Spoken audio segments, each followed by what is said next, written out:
আজকে আমি আপনাদের আমাদের চলন বিলের কিছুটা দেখানোর চেষ্টা করব। হ্যালো এভরিওয়ান, আসসালামু আলাইকুম। সকলে কেমন আছেন? আমিও আপনাদের দোয়া ও ভালোবাসা অনেকটাই ভালো আছি। তো আজকে সকাল থেকেই মন চাচ্ছিল কোথাও একটু ঘুরতে যাই। কোথায় যাব ভাবতেই ভাবলাম যে আজকে গিয়ে পয়েন্টে থেকে ঘুরে আসি। এবার পানি আসার পর একবারও যাওয়া হয়নি। তো রাস্তায় রেডি হয়ে বের হতে কোনো একটা রিক্সাও ছিল না। তো সামনের দিকে হাঁটাহাঁটি শুরু করলাম। হাঁটাহাঁটি করতেই মুড়ে না যেতে একটা রিক্সা পেয়ে গেলাম। তো রিক্সায় উঠে পড়লাম। দুজন মিলে ভালোই লাগছিল। তো যেতে যেতে অনেক হাওয়া দিচ্ছিল, অনেক বাতাস, অনেক ঠান্ডা।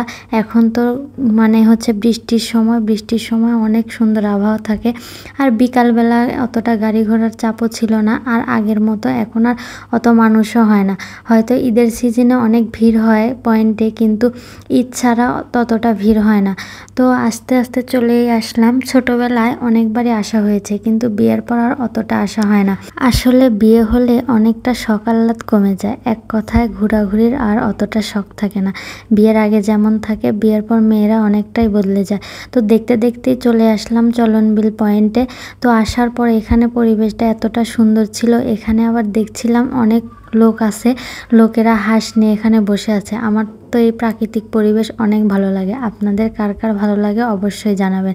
তো কিছুদিন আগে নাকি এখানে পানি ছিল, আর এখন পানি অনেকটা শুকায় গেছে। এক কথায় পানি নেই বললেই চলে।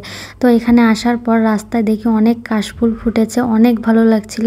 আমি তো দেখে ছিঁড়ার জন্য অনেক চেষ্টা করছিলাম, কিন্তু কিছুতেই ছিঁড়তে পারছিলাম না। তারপরে কষ্ট মষ্ট করে কয়েকটা ছিঁড়লাম। আর আজকে রাস্তাটা অনেক ফাঁকা ছিল।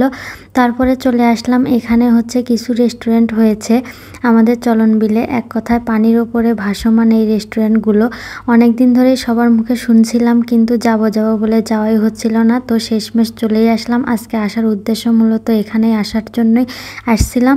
তো এখানে এসে পানি শুকায় গেছে বলে অতটা ভালো লাগছিল না। তারপরে আসলাম, এসে দেখে একটা মেয়ে ওখানে বসে পড়াশোনা করছিল। তো আমার দেখে বিষয়টা খুব মজাই লাগছিল যে এখানে এসে আবার পড়াশোনা করছে। তো তারপরে যে বসেছিলাম, দুজন খাবার দাবার অর্ডার দিলাম। তারপরে সে যে চটপটি নিল। এক কথায় আমি আর কি বলবো, এখানকার খাবারটা একদম বাজে। আসলে এগুলো বলা উচিত না, কিন্তু কি বলবো, খাবার অর্ডার দিয়ে পড়ে গেছিলাম বিপদে। একদম খেতে ভালো লাগছিল না।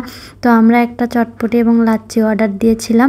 তো দুটোই খুব জঘন্য ছিল। তারপরে খাওয়া দাওয়া শেষ করে বিল দিয়ে আবার দুজন যে চলে আসলাম বাসার রওনা হওয়ার জন্য। তারপরে দেখছি টুকটাক একটা দুইটা করে লোক আসছিল। তারপরে যে চলে আসলাম রাস্তায় এসে একটা অটোকে বললাম যাবেন নাকি। তো অটোওয়ালা বলছিল না, আমি এখন যাব না। তো অনেকক্ষণ থাকার পরে যে একটা রিক্সা পেয়ে গেলাম। তো রিক্সায় উঠে পড়লাম।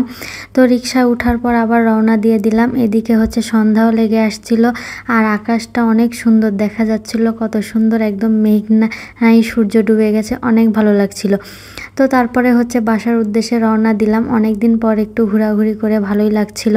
তো আপনারা কে কে চলনবিল দেখেছেন এবং কে কে এসেছেন অবশ্যই জানাবেন। আর আপনারা অবশ্যই এখানে একবার হলেও যারা আসেন নাই আসার ট্রাই করবেন।